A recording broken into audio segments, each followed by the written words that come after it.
Hi everybody, welcome to our YouTube channel. आज की इस वीडियो में हम बात करेंगे कि शादी का जन्म कैसे, कब और क्यों हुआ। शादी को लेकर कई तरीके की बातें लिखी और कही गई हैं, प्रेरणा देने से लेकर आनंदनीय तक। लेकिन उनमें जो समानता है वो यह है कि दोनों ही एक टाइमलेस सच को दर्शाती हैं जो कभी बदल नहीं सकता। जबकि शादी के बारे में हर एक चीज, उसके मेन पर्पस से लेकर राइट्स और रिस्पॉन्सिबिलिटीज तक वेरी कर रहा है डिफरेंट कल्चर्स और क्लासेस के चलते। तो आइए विवाह के विकास पर एक क्विक नजर डालते हैं। जोड़ी बनाना और बच्चों को पालना उतना ही पुराना है जितना कि खुद इंसानियत। लगभग 10,000 साल पहले एग्रीकल्चरल सोसाइटीज के राइज के साथ मैरिज भी कुछ सर्कमस्टांसेस में पैदा हुए बच्चों को सही उत्तराधिकारी के रूप में डेसिग्नेट करके जमीन और प्रॉपर्टी के अधिकारों को सुरक्षित करने का एक तरीका था। जैसे जैसे ये समाज बड़े और कॉम्प्लेक्स होते गए, विवाह न केवल व्यक्तियों और परिवारों के बीच का मामला बन गया, बल्कि रिलीजियस और सिविल अथॉरिटीज द्वारा गवर्न्ड एक ऑफिशियल इंस्टीट्यूशन भी बन गया। और ये पहले से ही 2100 BC तक अच्छी तरह से एस्टैब्लिश हो चुका था, जब उर-नमू के मेसोपोटामियन कोड में जल्द से जल्द जीवित लिखित कानूनों ने अडल्ट्री के लिए सजा से लेकर दासों के लिए पैदा हुए बच्चों की कानूनी स्थिति तक शादी को नियंत्रित करने वाली कई बारीकियां प्रदान की। कई प्राचीन सभ्यताओं ने एक साथ कई विवाहों के किसी न किसी रूप की अनुमति दी है, और आज भी दुनिया की सैकड़ों विभिन्न संस्कृतियों में से 1/4 से भी कम लोग इसे प्रोहिबिट करते हैं। लेकिन सिर्फ इसीलिए कि कुछ अनुमति दी गई है किसी चीज को, इसका मतलब ये नहीं कि वह हमेशा संभव हो।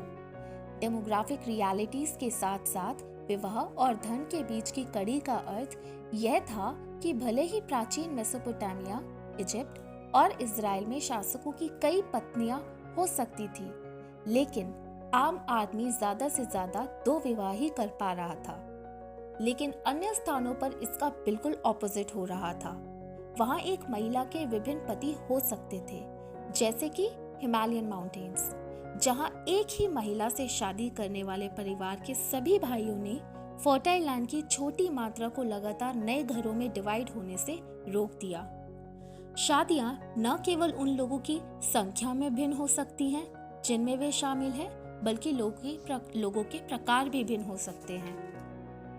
हालांकि इस तरीके की मैरिजेस के लिए नाम और कानून अलग अलग हो सकते हैं, लेकिन वास्तव में विवाह कहलाने वाली ऐसी व्यवस्थाओं के पहले उदाहरण रोम से आते हैं, जहां एम्परर नीरो और इलैगबस दोनों ने पब्लिक समारोह में पुरुषों से विवाह किया था। मैरिजेस 2 जीवित इंसानों के बीच तो होती ही थी, लेकिन चाइना में भूत मैरिजेस भी काफी प्रचलित थी, जहां दूल्हा या दुल्हन में से कोई एक मृत था। यह विवाह पारिवारिक वंश को जारी रखने के लिए किया जाता था।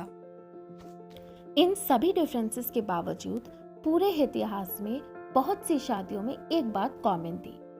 संपत्ति और रिप्रोडक्शन जैसे महत्वपूर्ण मामलों के दांव पर होने के कारण वे युवा प्रेम पर निर्भर रहने के लिए बहुत महत्वपूर्ण थे। मुख्य रूप से प्रेम और कंपेनियनशिप के रूप में विवाह का आधुनिक विचार पिछली कुछ सदियों में ही उभरा था। Industrialisation, urbanisation and growth of middle class के चलते ज्यादातर यंग जनरेशन अपने बड़े परिवारों से अलग हो गए थे और अपना नया घर बनाने के सक्षम हो गए थे। एनलाइटमेंट के नए विचारों से एनकरेज होकर लोगों ने कम से कम कुछ समय के लिए वेल्थ या फिर स्टेटस के बजाय व्यक्तिगत खुशी और खोज पर ध्यान देना शुरू किया है, और इस व्यक्तिगत खुशी पर ध्यान के चलते कई नए परिवर्तन को जन्म दिया है, जैसे कि तलाक पर आसान प्रतिबंध और अधिक लोगों का बड़ी उम्र में शादी करना। इसीलिए जैसे कि हम मॉडर्न वर्ल्ड में मैरिज की रोल और डेफिनेशन पर डिबेट करना जारी रखते हैं, यह ध्यान में रखने में मदद कर सकता है कि मैरिजेस को हमेशा सोसाइटी ने आकार दिया है, और जैसे सोसाइटी का स्ट्रक्चर, वैल्यूज और गोल्स चेंज होते रहेंगे, वैसे वैसे मैरिजेस की डेफिनेशन भी चेंज होती रहेगी। That's all for the video today. Video अच्छी लगी हो तो वीडियो को लाइक और चैनल को सब्सक्राइब करना बिल्कुल ना भूलें।